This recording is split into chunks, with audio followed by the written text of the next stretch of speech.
não mexeram na vida, né, pastor Lucano? Não postaram, não serviram nada. Porque foi amarrado lá atrás, né?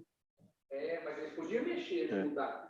Só que na Apocalipse falar e dessa vida que alterar alguma coisa, tirar o cor. Os caras tinham medo, né? Eles estavam fazendo errado, mas eles tinham medo. Vamos ao nosso ditado, todo mundo? Vamos trabalhar? Primeira palavra, agora é a pré-reforma, hein? Pré-reforma, que oração. Tem muito assunto aqui, meu Deus. Desvio. Desvio. Descontentamento. Descontentamento. O Paulo Miguel Passo fica dando risada. Quem é mineiro aqui? Eu. História. História. Terceira palavra, história. Quarta palavra, atitudes. Atitudes. Atitudes. A próxima palavra é esperança. Esperança. Esperança. Aí vem reforma. Reforma. Aí vem destacam. Destacam. Destacam. Coordenou. Coordenou. Coordenou. Práticas. Práticas. Moral. Práticas. Moral. Todo mundo conseguiu?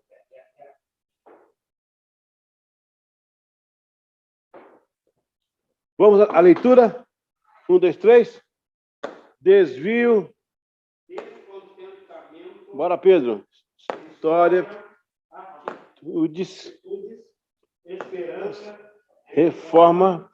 Destacam. Coordenou. Práticas. Moral. Vamos ao texto. O desvio da liderança primaz da igreja fez despertar um descontentamento por parte das pessoas, grupos de líderes de influência ao longo da história.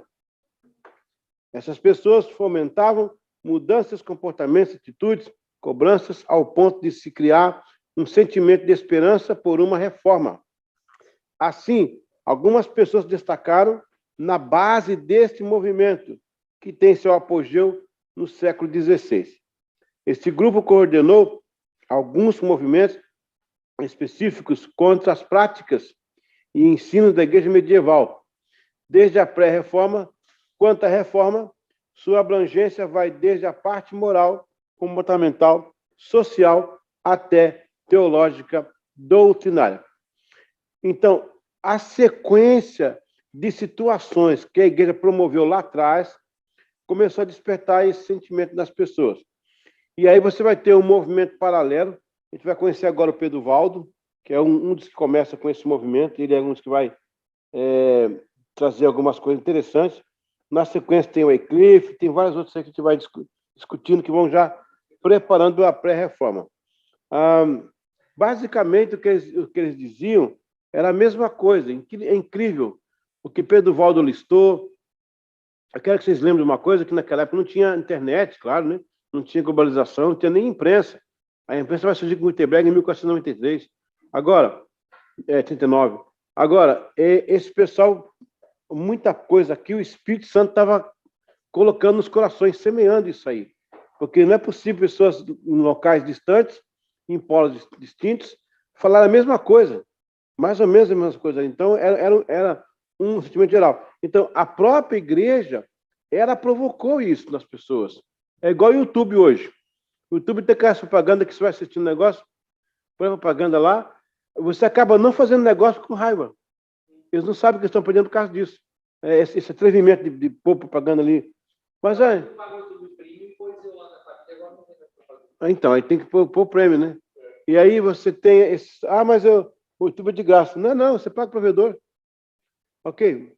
Vamos usar o nosso ditado da segunda parte aí. Vamos lá. Pioneiros. Pioneiros. Pioneiros.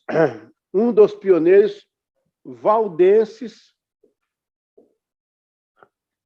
Pioneiros. Não é prioneiros, não.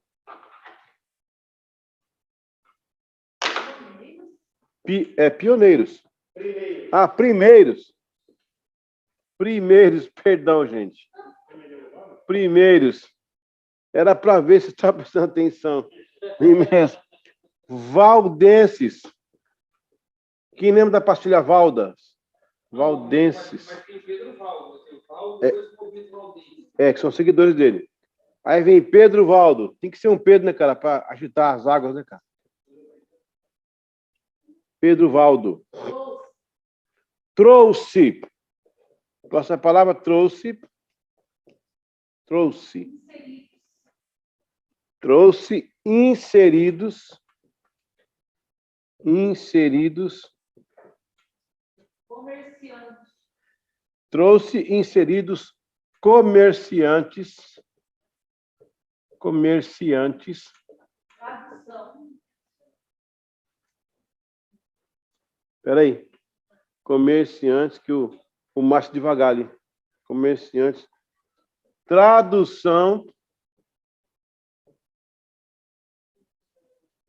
Tradução. Tradução. Pregar. Que na Itália pregar é orar. Pregar. Pregar. Fúria. Fúria. Fúria. Seguidores. É isso mesmo? Seguidores.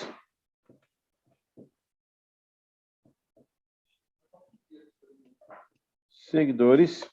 Incitando. Incitando. Incitando. Valorização. Valorização. Valorização. Leito.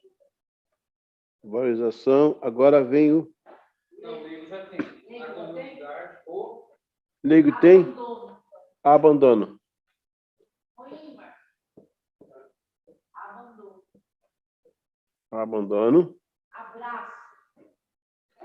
Abandono. Abraço. Abandono. Abraço. Abandono. Abraço. Aplicações. Aplicações. Aplicações. Figura maior? Figura maior. É isso? Vamos à lista, todo mundo aí? Comigo? Vamos lá? primeiros. 1, 2, 3. Primeiro. Primeiros? Segundo. Não, valdenses, né? Terceiro. Não, Pedro Valdo, não é Valdense, não. Valdo. Foram chamados valdenses. Mas não é Valdense assim daqui, não. Não, antes um pouquinho. Já tem. Ah, já tem? Então tá. Vamos lá, então. Pedro Valdo. Fala que tá em negrito aí. É Valdo. Ah, é? Ok. Apaga o Valdense. Apaga o valdense aqui. Vamos lá. 1, 2, 3. Primeiros. Valdo. Trouxe. Inseridos. Comerciantes. Tradução. Pregar. Fúria. Seguidores. Incitando. Valorização. Abandono. Abraço. Aplicações. Figura maior. Vamos ao texto. Um dos primeiros grupos a levantar as questões quanto aos desvios de pessoas dentro da igreja foram chamados valdenses. Pode cair na prova, hein? Um grupo liderado por Pedro Valdo em 1175. Está vendo aí, ó? Já no começo do primeiro milênio. Esse movimento trouxe, segundo, né? Trouxe vários reclames, dentro dos quais alguns foram inseridos nas 95 teses de quem? De Lutero. Pedro Valdo era um comerciante bem-sucedido.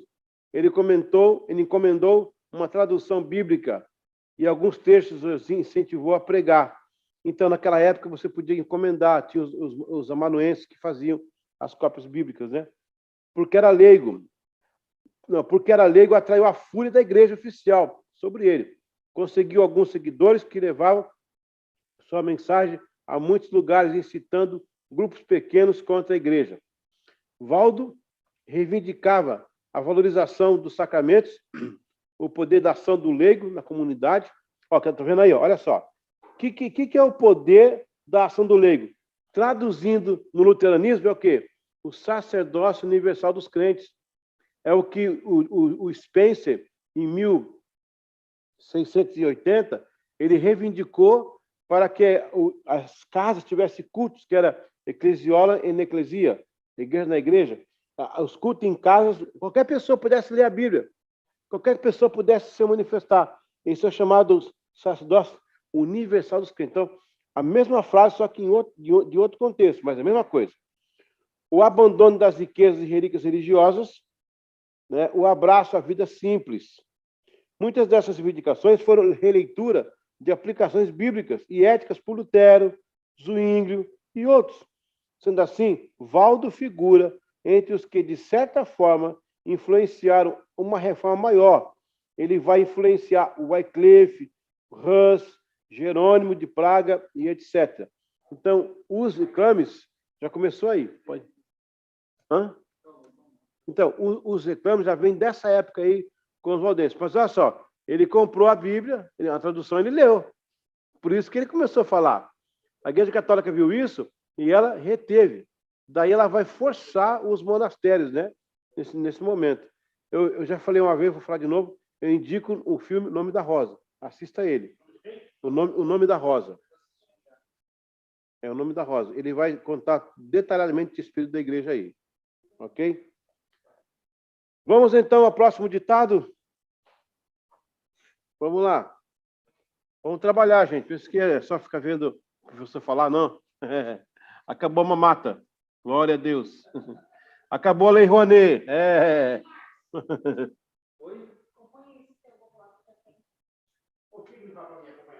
Vamos lá.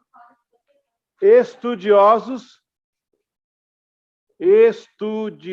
que é vocês, né? Deus sabe. Estudiosos. Analítica. Analítica, costume. Analítica, costume,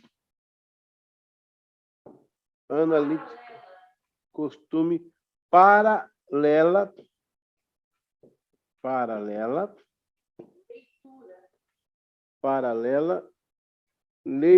É isso mesmo? Paralela. Leitura. Leitura. Produziram.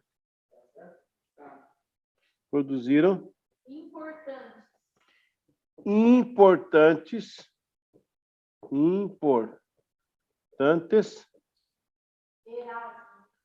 Erasmo de Roterdã. Grande Erasmo.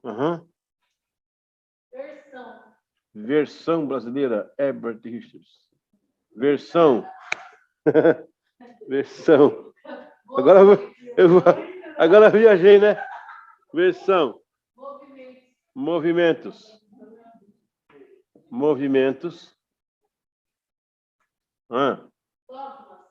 Dogmas.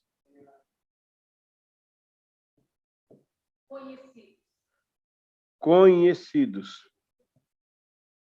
Acabou? Acho que foi pouca. Beleza? Vamos listar aqui. Os de cá também pode falar aí, viu? Fica tranquilo. É bom que vocês vão aprendendo, que chama de neurolinguística, né? Você fala, verbaliza, o cérebro registra. Aqui é alta, MRV é alta patente. Vamos lá, 1, 2, 3. Estudiosos, analítica, costume, paralela, leitura, produziram importantes Erasmo, versão, movimentos, dogmas conhecidos. Eu quero ver se o senhor Adalberto está falando lá na casa dele, Adalberto. Quero ver, Adalberto e a Ana Cláudia. Ok. Vamos ao texto. Eu só quero ver. Não, Adalberto não. Não, Adalberto. Clodoaldo. O Clodoaldo. O Clodoaldo e a Ana Cláudia. Desculpa, foi mal. Nada a ver, né? Nada a ver. Nada a ver com a outra. Nada a ver. Apaga tudo. Mas eu quero ver o Clodoaldo repetir, então. Amém? Vamos lá. Humanistas. Vamos ao texto. Alguns outros estudiosos, aliados a Erasmo de Roterdã. Quem que é Erasmo de Roterdã? É o cara que começou a produzir o pensamento crítico. Dele vai nascer a dialética de Hegel.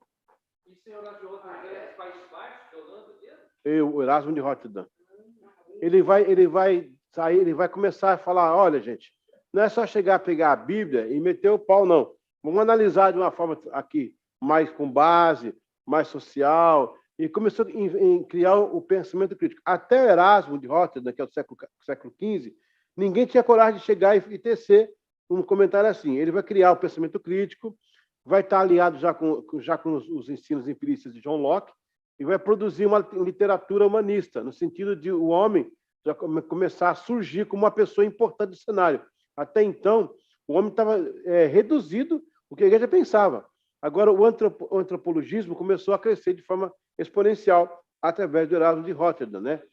E ele vai depois inspirar o Hegel com a dialética e outros mais. O próprio John Wesley vai usar muito o sistema dele também, ok? Deram uma boa contribuição na crítica analítica. Ele também é contemporâneo de Lutero. Eles ficaram conhecidos como humanistas bíblicos. Seu costume era tecer uma linha paralela de explanação e primavam pela leitura bíblica nos originais.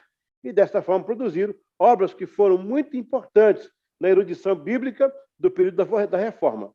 O nome mais proeminente desse grupo é o Erasmo de Roterdã, que publicou uma versão grega do Novo Testamento com críticas à tradução latina da Vulgata. Porque o Jerônimo fez algumas traduções interessantes. Eu já falei algumas vezes aqui, não sei se isso aqui eu fui no culto, mas uma das coisas que o Jerônimo traduziu, por exemplo, a palavra maçã, que começou a dizer que Eva comeu a maçã, que a maçã não dá onde é o Éden hoje, pelo menos o espaço geográfico, não produz maçã. É que a palavra mal, no latim, é a mesma para maçã. A partir do Jerônimo, do IV século, é que a pessoa começa a usar a maçã como um produto do pecado. E não é. É uma versão cuja palavra mal tem o mesmo significado de maçã. Os padres usavam maçã em vez de falar o mal. Aí ficou a maçã, esse mito da maçã aí. Outra coisa que Jerônimo também mudou um pouco, quando Cristo falou assim, sejam felizes, em Mateus 5, ele usa bem-aventurados, mas era sejam felizes a palavra. Porque naquela altura do IV século, ser feliz para o crente era porque era um povo piedoso, maltratado, perseguido. Falar em felicidade era uma utopia. Então ele usou a palavra bem-aventurados. Está dentro do contexto harmônico, mas sejam felizes é uma imperativa de Deus, de Cristo, né? Sejam felizes os que choram, porque serão consolados, né? Pode ficar feliz que vou consolar vocês. Interessante isso. Sim. Naquele tempo, quando ele traduzia essa palavra não para maçã, que fruta, vamos assim, imaginava que... Rapaz, a primeira fruta que a Bíblia menciona logo após o pecado é figo. Não digo que é figo, porque foi com folha de figueira que eles cobriram a nudez. Então, estava por perto. Se não foi figo... exatamente. Não tem como. A maçã não nasce no calor. O figo, na verdade, ele tem uma substância de proteínas que você pode viver no deserto com figo muito tempo. É um alimento para o deserto mesmo. Interessante. E Deus fez nascer naquele lugar, né? Agora, não digo que é o figo, mas é um forte candidato, porque estava aberto, né? Bom. Também tiveram outros movimentos que simplesmente focaram na vida devocional, sem romper com a igreja ou criticar seus dogmas. Dentro desses movimentos surgiram nomes conhecidos como Johann Tauler, Meisek Eckhart, Nicolau de Cusa, que são pessoas que não reclamaram da igreja, ficaram quietos e fazendo a vontade de Deus, nos monastérios, tinha muita gente piedosa nessa época aí, muitas, né? Aliás, o mal estava na liderança. Esse que é o problema. O mal estava lá em cima. Porque, ó, o Francisco de Assis, dessa época aí, né? Ele tem um grande legado como né, um pároco, né, um abade. Interessante isso. Vamos ao último ditado dessa noite, para a gente descansar. Fazer mais uma provinha. Hã? Fazer a prova. Vamos lá. Está mais fácil agora. Glória a Deus. Mas, irmão Adalberto, na verdade, o Jerônimo não quer dizer que ele alterou a Bíblia, não, sabe? É que na tradução, veja bem, transliteração e tradução são elementos diferentes. Transliteração é a palavra no sentido real, ortodoxo, raiz dela. Tradução é uma palavra que tem um sinônimo que ajude. Versão é mais perversível, é mais perversa. Uma versão pode acontecer, a versão inclui ideologia, a versão inclui linha de lógica de pensamento. A tradução não. A tradução é o que está ali, eu posso usar sinônimos para calçar a ideia primaz, ok? A transliteração não, tem que ser exatamente o que não sei o que diz o texto. Tem que ser como ele é. Então, são 3 escalas diferentes. A transliteração, a tradução e a versão. O Jerônimo é versão. Desculpa, tradução.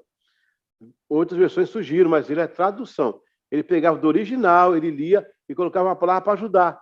Porque na tradução, cara, tem a questão do contexto cognitivo local. Eu não falei que eu fui pregar eu preguei na África, 20 dias na África pregando. Eu fui para uma tribo que eles nunca viram o pão, nunca viram nem foto, quanto mais o pão.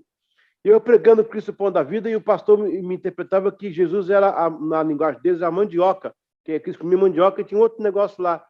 Falava que Cristo era mandioca, que para eles é o pão.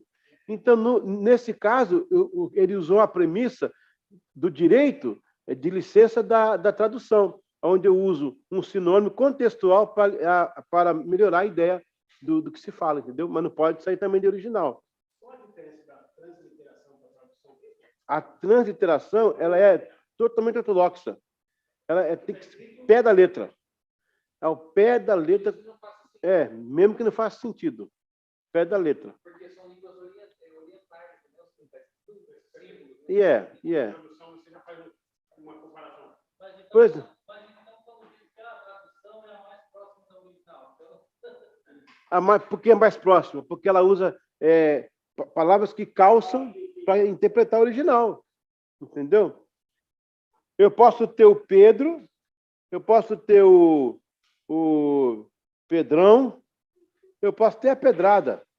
Está tudo dentro do contexto de Pedro. Pedro é o cara, é o nome original. O Pedrão é uma versão, Pedrão, um cara forte, grandão, Pedrão. Eu vou dar umas pedradas porque está tudo dentro. Pegou, gente? Ok.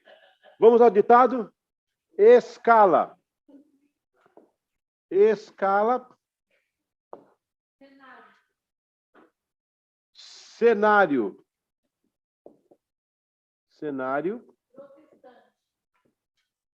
Cenário protestante. Opa!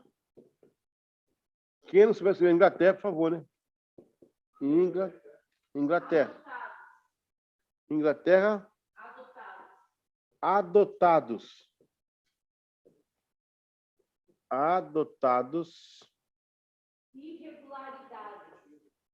Irregularidades.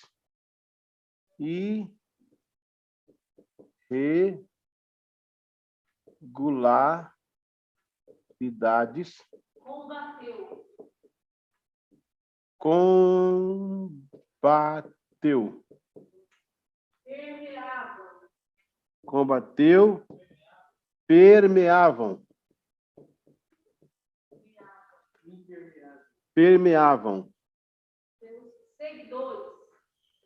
Seguidores.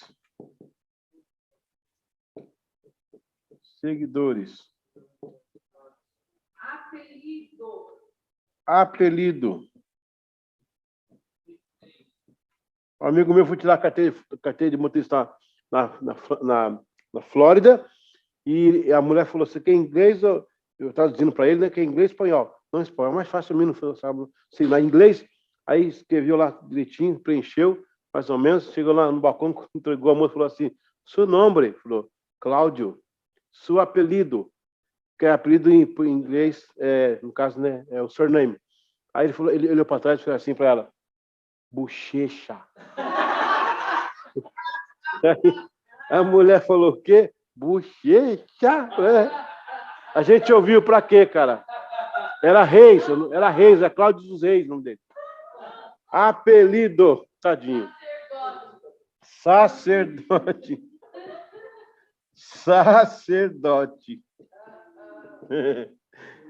Ele foi ouvir da mulher assim, ó, bochecha. Olhou para trás tudo. Sacerdote, defendia.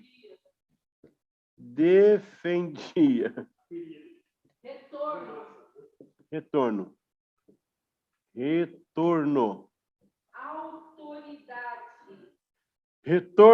Autoridade. Condenado. Quem perdeu aí? Espera um pouquinho, a gente perdeu ali. Condenado. Ô, Márcio, tá certo aí? Morreu cantando? Sim. Morreu cantando. Tá isso aí, morreu cantando. Duas linhas aqui, ó. Já tá ali, já, meu. E o antes desse aqui, que é? O antes é condenado. Você perdeu, depois de print. Condenado, morreu cantando. Morávios.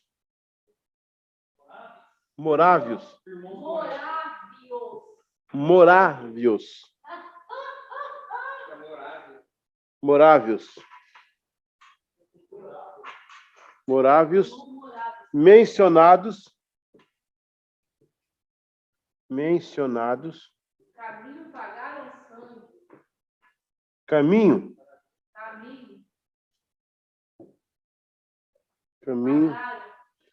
Pagaram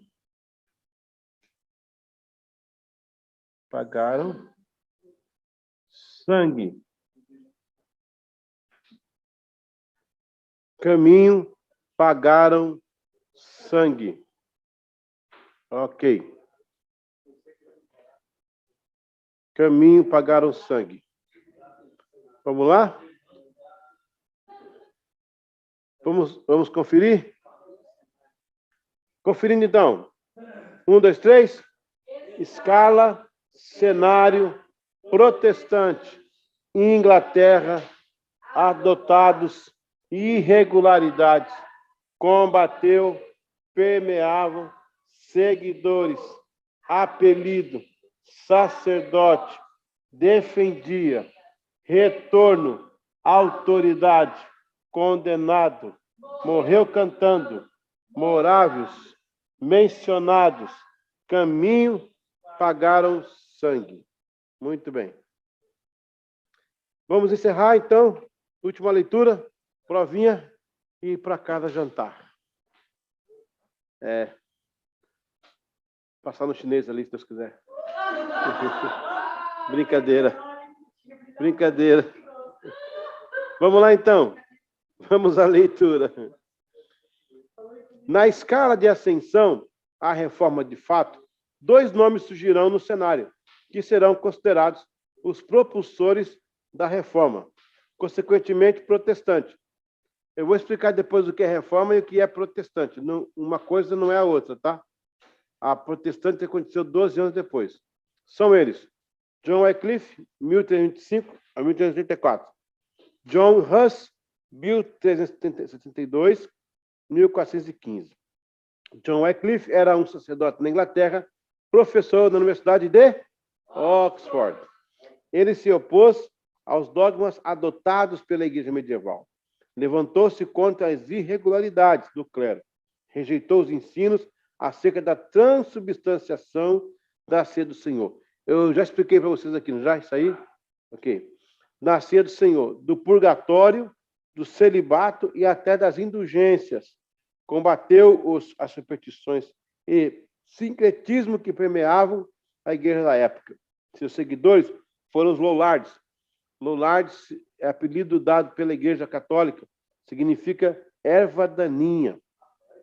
Outro eminente nome foi de John Hus, um sacerdote da Boêmia, professor da Universidade de Praga. Hus defendia que a cabeça da igreja é Cristo, e não o Papa, e pregava o retorno a uma vida semelhante à de Cristo. Para ele, as Escrituras possuíam autoridade suprema, acima de tudo e de todos. Ele acabou sendo condenado como herege pelo concílio da igreja e sentenciado à fogueira, onde morreu cantando salmos. Os seguidores de John Hus ficaram conhecidos como na história da igreja como os hussitas. Se tornaram precursores do outro importante grupo protestante conhecido como Irmãos Morávios. Não restam dúvidas que estes pré-reformadores e muito mais outros não mencionados foram pessoas levantadas por Deus para abrir um caminho de esperança na época, na rocha espessa da supremacia católica. Muitos pagaram com a própria vida, porém Deus honrou cada gota de sangue. Deixa eu fazer aqui com vocês um paralelo rapidinho. É interessante como Deus começou a tecer esse momento da história. O Pedro Valdo faz as suas reclamações, muitas pessoas também vão ser mencionadas nesse período, mas esses dois aqui são homens que estão à frente de universidades. Presta atenção, gente. O Wycliffe, ele era o Papa aqui de Oxford, e o John Hus lá de Praga. Então, a questão é assim, e o Jerônimo era amigo dos dois. Aqui na Inglaterra, o K, eu tinha aqui o Wycliffe, certo? Wycliffe. O Wycliffe escreveu vários artigos sobre o que estava acontecendo com a Igreja Católica. Mas o Wycliffe, ele tinha um amigo chamado Jerônimo. Jerônimo. O famoso Jerônimo de Praga. Ele é conhecido.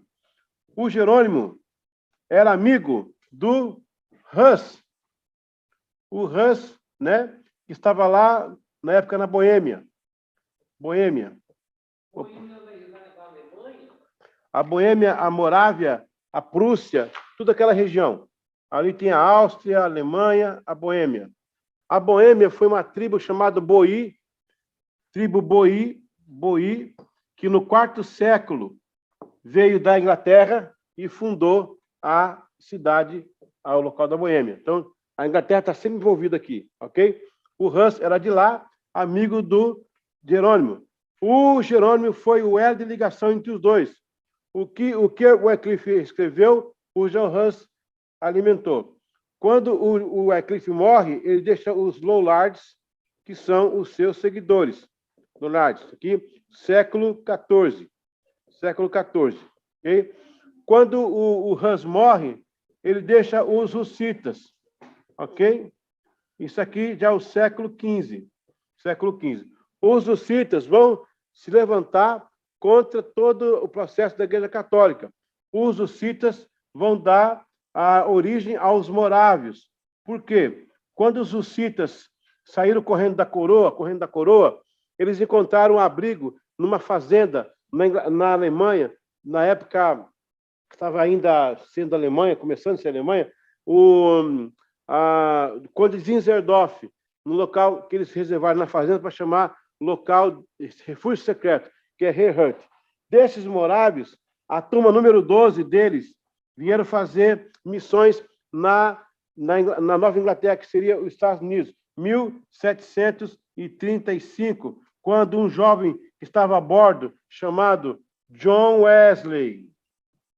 Olha aí. Vocês pegaram, não? Olha o que aconteceu aqui agora. E tem aquela passagem também dos morávios foram lá para a Inglaterra, Estados Unidos, você falou. É a turma 12 de missões deles, que eles enviaram mais de 200 missões no mundo inteiro, os morávios, em 100 anos. Eles oraram 100 anos sem parar. 100 anos, 24 horas sem parar, oraram. A igreja nunca fechou em 100 anos. A 12ª turma estava naquele navio. O navio chamava-se The Simons. The Simons, 14 de outubro de 1635, o ano que morreu o pai de John Wesley. E ele vai no mar, tem uma tempestade, o mastro central quebra, o navio começa a afundar, começa a querer afundar. John Wesley vê eles cantando: se morremos para o Senhor, morremos, se vivemos para o Senhor, vivemos. Quando ele entrou, disse: vocês não estão com medo de morrer? Não, nós temos salvação. Até então, Joés tinha uma salvação dada pela igreja anglicana, que era em cima das obras. Ele começa a conhecer uma fé que ele não conhecia. E aí, Joés ele é remontado, nesse caso aqui, Wycliffe, ele vai inspirar Lutero, e John Wesley vai ouvir um prefácio de Lutero em 1638, e ele aviva a Inglaterra. Deus está no comando da sua obra. Deus ainda está no trono, e não caiu da mão dele o cetro. Glória a Deus. Amém? Aleluia. Glória a Deus. Vamos ouvir. Já estourou nosso tempo hoje. Vamos à prova. Amém?